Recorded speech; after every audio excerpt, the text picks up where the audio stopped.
ஒண்ணே சொல்ல விரும்புறேன். ஏன்னா நீங்க பிரஸ் எல்லாருமே இருக்கிறதுனால கமிட்டின்னா என்ன இவ்வளவு அக்கிரமம் நடக்குதா தமிழ்ல? அப்படியெல்லாம் கிடையாது. தமிழ்ல அந்த அளவுக்கு நிறைய குறைஞ்சு போச்சு. ஏன்னா படிச்சவங்க வந்திருக்காங்க. அவங்க அவங்க பிஹேவியர் மாறி போச்சு, அவங்களுடைய ஆட்டிடியூட் மாறி போச்சு. எல்லாமே வெரி வெரி என்ன சொல்றது, ரொம்ப கான்ஃபிடண்டா இருக்காங்க, ரொம்ப ஸ்மார்ட்டா இருக்காங்க. எல்லாரும் அந்த மாதிரி இருக்காங்க.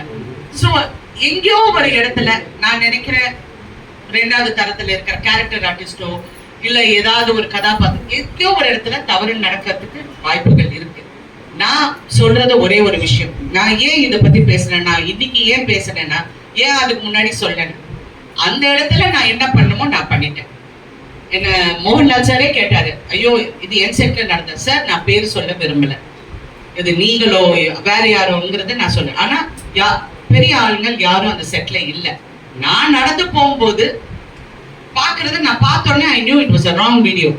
ஆனா எனக்கு அந்த பாஷையில எனக்கு அவ்வளவு ஃப்ளூயன்ட் இல்லாதனால நான் பேசல. தென் நான் ஒரு தமிழ் தெரிஞ்சாக்கிட்ட என்னது இது அப்படின்னு, இல்லைங்க இந்த மாதிரி எல்லாம் வச்சு முடிச்சு வாங்கினா வாங்கிட்டேன். I told them delete it. But delete பண்ண சொன்னாங்க, எவனோ ஒரு காப்பி அனுப்பிச்சிருப்பான், ஃபார்வர்ட் இருக்கும். அப்புறம் நான் ப்ரொடக்ஷனை கூப்பிட்டு சத்தம் போட்டு, இந்த மாதிரி நீங்க நீங்க தான் பாதுகாப்பு கொடுக்கணும். இதெல்லாம் கேரவன்ஸ் ஹீரோவோட கண்ட்ரோல் கிடையாது. இல்லைன்னா சும்மா அவர் மேல போடணும் இவர் மேல போடணும், இங்க சென்சேஷனலைஸ் பண்றதுக்காக இல்ல. ஹேமா கமிட்டியில இந்த மாதிரி எல்லாம் பாதுகாப்பு வேண்டும் அப்படின்னு அங்க சொல்லியிருக்காங்க. இந்த மாதிரி ஃபெயிலிங்ஸ் இருக்கு, அதை கரெக்ட் பண்றதுக்கு இதுவும் ஒரு இடம். இந்த இடத்தையும் நீங்க கரெக்ட் பண்ணுங்கிறதுக்காக தான் நான் இந்த விஷயத்தையே பேசினேன்.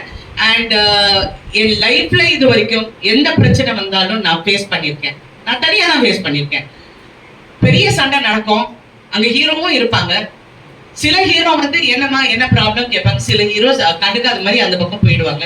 So we have learned to survive on our women. நாங்க பெண்கள் பிறவிலேயே ரொம்ப ஸ்ட்ராங் ஆனவங்க. எங்களுக்கு எல்லாமே நம்மளால செய்ய முடியும். ஆனா எங்கேயோ ஒரு மார்க்கெட்டிங் ஸ்ட்ராட்டஜில எங்களை பின்னாடி தள்ளிட்டாங்க. இன்ன வரைக்கும் நாங்க அதை போராடிக்கிட்டே இருக்கோம். That's it. மேடம், அது கேரளா போலீசார் தான் அந்த என்ன படம் இதுன்னு சொல்லிருக்கீங்க மேடம். மூடி மறைக்கப்படுறதுதான் நினைக்கிறேன் சார். மூடி மறைக்கிறது இல்லைங்க. நீங்க இப்ப நான் ஒண்ணே பிரஸ் கிட்ட கேக்குறேன், தயவு செஞ்சு சொல்லுங்க உங்களுக்கு தெரியாதுன்னு. உங்களுக்கு தெரியாதுன்னு சொல்லுங்க. எவனோ உட்கார்ந்துக்கிட்டு பக்கத்துல இருந்து பார்த்தவங்க மாதிரி பேசுறாங்க. உங்களுக்கு தெரியாதுன்னு சொல்லுங்க. இல்ல மேம், எங்களுக்கு தெரியுதுங்கிறதுக்காக நாங்க எழுத முடியாது மேம். பாதிக்கப்பட்டவங்க அதை வாய் திறந்து சொல்லணும். வாய் திறந்து உங்ககிட்ட சொல்லி நீங்க என்ன பண்ண போறீங்க? இப்போ நீங்க தமிழ் சினிமாவுல இது மாதிரி நடந்ததே இல்லை நீங்க சொல்லவே இல்லை, குறைஞ்சிருக்குன்னு நீங்க சொல்றீங்க. டெஃபினட்டா நான் 80ஸ்ல இருந்து நான் பாக்குறேங்க. அதை சுட்டி காட்டி இப்ப பேசியிருந்தா உங்களுக்கு தண்டனை வாங்கி கொடுத்திருந்தா இது மாதிரி நடக்காது. தண்டனை கொடுக்க முடியாது, எனக்கு தெரியும். நான் தெரிஞ்சனால சொல்றேன். நான் பேர் சொல்ல முடியாது, பேர் சொல்ல மாட்டேன். நான் இப்படி படுத்துக்கிட்டு துப்புனா என் மூஞ்சில தான் விடும். அதை நான் விரும்பல. இது எல்லாம் நிறைய பேர்கள் சம்மந்தப்பட்டிருக்காங்க, அங்கங்க தவறு பண்ணிருக்காங்க. இன்னைக்கு அதை அனுபவிச்சிருக்காங்க. அதை அனுபவிச்சவங்களும் நான் பார்த்துட்டேன். சோ அதை பத்தி நான் இப்ப பேச விரும்பல. ஏன்னா அந்த இடத்துல நான் எப்படி ஹேண்டில் பண்ணுமோ நான் ஹேண்டில் பண்ணிருக்கேன். அந்தந்த இடத்துல அந்தந்த ஹீரோயின்ஸோ அந்தந்த ஆர்டிஸ்டோ எப்படி ஹேண்டில் பண்ணுமோ அவங்க ஹேண்டில் பண்ணியிருக்காங்க. இது மீடியால பேசியோ மக்களிடம் போய் எங்களுக்கு இப்படி நடந்து போச்சு, we are not helpless women, we are strong women. நாங்க கரெக்டா ஹேண்டில் பண்ணியிருக்கோம். ஆனால் நான் என்ன நினைக்கிறேன்னா, வருங்கால பெண்களுக்கும் வருங்கால சமுதாயத்துக்கும் வருங்கால ஆர்டிஸ்டுக்கும் there should be a protection. ஏன்னா இன்னைக்கு எரா மாறி போயிடுச்சு. எங்கேயோ இருக்கிற ஒரு கேமரால ஒரு சிசிடிவில இருந்து நீங்க ஒரு விஷுவல் பிடிக்கிறீங்க, அதை பத்தி எழுதுறீங்க, கரெக்டா? சோ இப்ப இருக்க எரால ப்ளீஸ் இதெல்லாம் இருக்கு, உங்க பாதுகாப்பு நீங்க கரெக்ட் பண்ணிக்கங்க. இப்ப நான் ப்ரொடியூசர் கவுன்சில் போனேன்னா நான் அக்ரிமெண்ட் கேட்கறேன்ல, இதுல நாங்க என்னென்ன பத்திரமா பாத்துக்கணும்னா, ஐயோ நீங்க இந்த மாதிரி எல்லாம் 20 வருஷத்துக்கு எல்லாம் ரைட்ஸ் கொடுக்காதீங்க, 3 வருஷம் கொடுங்க, அது மாதிரி எவ்வளவு ஐடியா சொல்ல போகுது. இதுவும் பெண்களுக்கு நீங்க இப்ப ஏதாவது ஒரு இன்சிடென்ட் நடந்ததுன்னா ஒரு கமிட்டி இருந்தா, அது நடிகர் சங்கத்துல நான் நாசர் கிட்ட சொன்னது கீப் அ ஸ்ட்ராங் கமிட்டி. ஒரு போலீஸ் ஆபீசரோ ஒரு லாயரோ இதை வச்சீங்கன்னா ஒரு செக்யூர், ஐயோ இவங்க கிட்ட சொன்னா ஏதாவது நடக்கும்னு நம்புற ஒரு கமிட்டி வைங்க. ஏன்னா நான் ஏன் சொன்னேன்னா, நிர்பயா கேஸ் 8 வருஷம் ஆச்சுன்னு அது கொச்சப்படுத்துறதுக்காக சொல்லுங்க. நிர்பயா கேஸ் அந்த லென்த் வரப்போங்க, அவ்வளோ வருஷம் வரப்போது நமக்கே பெண்களாக என்ன நாங்க என்ன நினைப்பேன், ஐயோ யாருக்குமே அது ஒரு என்கரேஜிங்காவே இல்லை. இன்னைக்கு கல்கட்டால அந்த பொண்ணு பரிதாபமா செத்து போ, ஐயோ இந்த பொண்ணுக்கு எப்ப நியாயம் கிடைக்கும், இந்த சாவுக்கு எப்ப இந்த தண்டனை கொடுக்க போறாங்கன்னு நினைக்க போகுது. இன்று பிரதமர் மோடிஜி அவர்கள் என்ன சொல்லியிருக்காங்கன்னா, இந்த மாதிரி தவறுகள் பெண்களுக்கோ குழந்தைங்களுக்கோ நடந்தா you have to fast track it, சீக்கிரமா முடிக்கிறதுக்கு நீங்க வலியுறுத்துங்கன்னு சொல்லியிருக்காரு. ஒரு பிரைம் மினிஸ்டர் சொல்ல போகும்போது எங்களுக்கு மனசு திருப்தியா இருக்கு. ஓஹோ இது மாறணும், மாறத்துக்காக தான் நான் குரல் கொடுத்தேன்.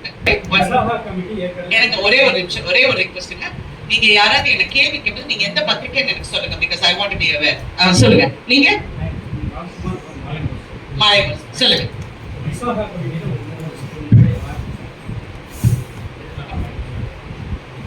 விசாகா கமிட்டி ஒரு 3 வருஷத்துக்கு முன்னாடி ஆரம்பிச்சாங்க. அந்த கமிட்டிக்கு இது வரைக்கும் ஒரு கம்ப்ளைண்ட்டும் வரல அப்படின்னு சொன்னாங்க. இப்ப அந்த கமிட்டியை யாரு இருக்காங்க அந்த கமிட்டியில? ஏற்கனவே ஒரு 3 வருஷத்துக்கு முன்னாடி சொல்லியிருந்தாங்க. யாரு இருக்காங்க அந்த கமிட்டியில? நடிகர் சங்க நிர்வாகிகள். தேங்க்யூ. நெக்ஸ்ட் மேடம், உங்களுடைய சின்ன திரை குழுல வந்து எல்லா நடிகைகளும் நீங்க எந்த பத்திரிக்கைங்க? குமுதம். சரி சொல்லுங்க. உங்க சின்ன திரை குழுல வந்து எல்லாரும் உங்களுடைய படப்பிடிப்பின் போது பாதுகாப்பா இருப்பதா சொல்லி எல்லா நடிகைகளும் சொல்றாங்க. அப்படி இருக்கும் பெரிய திரையில யார் பொறுப்பெடுத்துக்கிட்டு அவங்கள பாதுகாக்கணும்? ப்ரொடியூசர், அது ப்ரொடக்ஷன். தமிழ் சினிமால பண்றாங்களா அதை? இப்ப இருக்கிற காலகட்டம் வந்து நான் இப்ப எல்லா ஹீரோஸ் கூடயும் நடிச்சிருக்கேன், எல்லா புது ஹீரோஸ் கூடயும் நடிச்சிருக்கேன், புது டைரக்டர்ஸ் கூட நடிச்சிருக்கேன். பாதுகாப்புங்கிறது இப்ப ஐ டோன்ட் சி ஒரு பெரிய ரிஸ்க் ஃபேக்டர் இருக்கிற மாதிரி என் கண்ணு முன்னாடி தெரியல. முன்ன தெரிஞ்ச மாதிரி இப்ப தெரியல. பின்னாடி ஏதாவது நடக்குதான்னு தெரியல. இல்ல அவங்க லவ் பண்றேன்னு சொல்லி ஏமாத்துறாங்களான்னு எனக்கு தெரியல. ஏன்னா இது வேற மாடல் இப்ப, சரிங்களா? அதனால எனக்கு அது அவ்வளோ என் கண்ணுக்கு வரல. பாதுகாப்பு கொடுக்க வேண்டியது இந்த மாதிரி டான்சர்ஸ்க்கு, அடுத்த ஆர்டிஸ்டுகளுக்கு, செகண்ட் கிரேட் ஆர்டிஸ்டுக்கு. அதுக்கு கிரேடுன்னு சொன்னா இன்னொரு கேரக்டர் பண்றவங்க. இப்ப ஹீரோயின்னா எல்லாரும் விழுந்தடிச்சு எங்களை கவனிப்பாங்க. அடுத்த கேரக்டர் ஆர்டிஸ்ட்னா அவங்களை வந்து பாதுகாக்க வேண்டியது ப்ரொடியூசர். இது நான் ப்ரொடியூசர் கவுன்சிலே சொல்லியிருக்கேன். நீங்க வந்து இவங்களுக்கு வந்து ஒரு டாய்லெட்டோ, சேஞ்சிங் ஃபெசிலிட்டிஸோ, கேரவேன்ஸ் வந்து ப்ரொடெக்டடா இருக்கும், இதெல்லாம் பார்க்க வேண்டியது ப்ரொடக்ஷன். சோ அங்க ஏதாவது ஒரு தவறு நடந்தா அந்த பெண்ணுக்கு நம்ம அவேர்னஸ் கொடுக்கணும். நீ இங்க வா, இங்க வந்து பதில், இங்க வந்து சொல்லு. ஏன்னா இது 5 வருஷத்துக்கு அப்புறம் சொன்னோம், 10 வருஷம் 10, இது ஆம்பளைங்க கேட்கிற ஒரு காமனான கேள்வி. ஒரு பெண்ணோட மனநிலை யாருக்கு தெரியும்? அந்த 5 வருஷத்துல எவ்வளவு வேதனை அனுபவிச்சிருக்காங்க, வேலை இல்லாம கஷ்டப்பட்டு இருக்காங்க, குடும்பத்தை பாத்துக்கணும், குழந்தைய பாத்துக்கணும், எவ்வளவு விஷயத்த சுமந்துக்கிட்டு இருக்காங்க. எல்லா பெண்களும் ஒரு துறையிலையும் நான் சொல்றேன், ஒரு துறையில அது யாரா இருக்கட்டும், ஒரு சமைக்கிற பொம்பளையா இருக்கட்டும், இல்லாட்டி பெரிய ஷெஃபா இருக்கட்டும், ஒரு பெரிய ஐடி கம்பெனியில இருக்கிறவங்களா இருக்கட்டும், அவங்க எல்லாம் படுறவங்களுக்கு ஐடி கம்பெனில you have a HR department. அந்த மாதிரி ஒரு ஹை லெவல் HR டிபார்ட்மெண்ட் நம்ம உருவாக்கணும் வித் trustworthy people. விஷால் அவர்கள் இது தொடர்பா வந்து கமிட்டி அமைக்கப்படும் சொல்லியிருக்காங்க. அதுக்கு நீங்க ஏதாவது அறிவுரைகள் ஏதாவது கொடுக்குறீங்களா? அவர் கேட்டா நான் சொல்லுவேன். மேடம் நீங்க சொன்ன மாதிரி வந்து நீங்க எந்த பத்திரிக்கைங்க? சாரி, ஐ அம் சுபாஷ் ஃப்ரம் ரெட் பிக்ஸ். நீங்க ரெட் பிக்ஸ். ஓகே. நீங்க சொன்ன மாதிரி வந்து தண்டனை கிடைக்கல கமிட்டி போறாங்கன்னு சொல்றாங்க. பட் வந்து இங்க பேசிக்காக மைண்ட் செட்டே வந்து நிறைய பேர் ப்ராப்ளம் பண்றாங்க. ஜெனரலா ஐ திங்க் இந்த காலத்துல நிறைய யங்ஸ்டர்ஸ்க்கு மைண்ட் செட்டே ராங்கா இருக்குங்க. இந்த காலத்துல ஜெனரேஷன் மட்டும் இல்ல மேடம், இப்போ வந்து it is getting worse every year. சமத்தா வந்து தெலுங்கு இண்டஸ்ட்ரியில இந்த மாதிரி ஒரு கமிட்டி அப்படின்னு சொல்லியிருக்காங்க. நீங்க வந்து தமிழ் அப்படின்னு சொல்லியிருக்கீங்க. இதை பத்தி மற்ற ஆக்டர்ஸ் கிட்ட கேட்கும்போது வந்து அவங்க வந்து தமிழ் அந்த மாதிரிலாம் நடக்கிறதே இல்லை.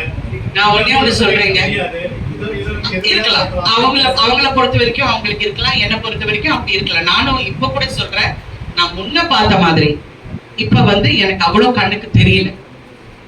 ஒருவேளை நான் கேரக்டர்ஸ் பண்றதுனால நான் அது பார்க்கலையா எனக்கு தெரியல.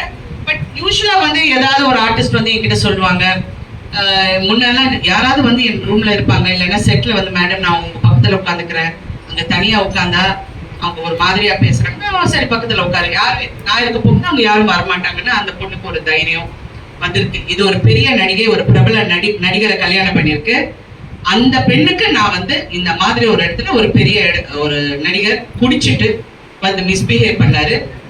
அப்ப என் கணவர் பக்கத்துல இருந்தாங்க. என் கணவர் வந்து தயவு செஞ்சு நீ எதுவும் சொல்லாத, குடிச்சிருக்காங்க அப்படிங்கிறாரு. அந்த சமயம் பார்த்து அவர் எங்கேயோ கூப்பிட்டாங்க, போயிட்டாரு. அந்த ஆளை வந்து நான் என்னென்ன பேசணுமோ நான் பேசிட்டேன். அந்த பொண்ணு வந்து என்னை கட்டுப்பிடிச்சு சொல்லிச்சு, எனக்கு பாஷை தெரியாது, ஆனா நீ சொன்னது எனக்கு என்னமோ தெரியும், ஐ லவ் யூன்னு சொல்லி இன்ன வரைக்கும் எனக்கு ஒரு நெருங்கிய ஒரு ஃப்ரெண்டா இருக்காங்க. ஸோ தப்பு நடக்கிற இடத்துல தட்டி கேட்கிறோம், அதை கரெக்ட் பண்றோம். அதை கொண்டு வந்து நான் பப்ளிக்லயோ மீடியாலயோ அது போய் போலீஸ் ஸ்டேஷன்ல போய் கம்ப்ளைண்ட் பண்ணா என்ன பண்ண போறோம்? டிசப்பாயின்மெண்ட் எனக்கு என்னன்னா, நிறைய வந்து தப்பு பண்றவங்க நான் என் கண்ணால பார்த்திருக்கேன். நிறைய பேர் தப்பு பண்ணிருக்காங்க.